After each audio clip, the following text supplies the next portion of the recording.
হনুমানজির জন্ম কিভাবে হয়েছিল? হনুমানের জন্মের আগে ওনার মা বাবার কাছে একজন ভিখারি আসেন এবং কিছু খাবার চান। অতিথি নারায়ণ, তাই মাতা অঞ্জনা ভিখারিকে না করতে পারলেন না।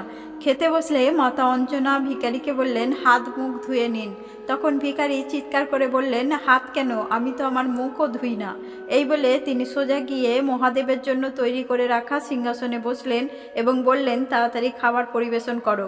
খাবার খাওয়ার সময় খাবার মুখ থেকে ফেলে দেন এবং বলেন যে পায়েসে মিষ্টি কম এবং পুরি কাঁচা রয়েছে। গ্লাসও ছুঁড়ে ফেলে দেন। তারপর তিনি বললেন যে আমি এই খাদ্য গ্রহণ করেছি বলে তুমি কিছু পুণ্য অর্জন করবে, আর যদি মহাদেব এই খাদ্য খেতেন তুমি কিছুই পেতে না। মাতা অঞ্জনা রেগে গিয়ে বলেন, আমি মহাদেবের সম্বন্ধে কিছুই শুনবো না। এই শুনে মহাদেব আসল রূপে দর্শন দেন এবং তার সেবা ও ভক্তিতে প্রসন্ন হয়ে মহাদেব বর দেন যে শীঘ্রই মহাদেব মাতা অঞ্জনার গর্ভ থেকে হনুমান রূপে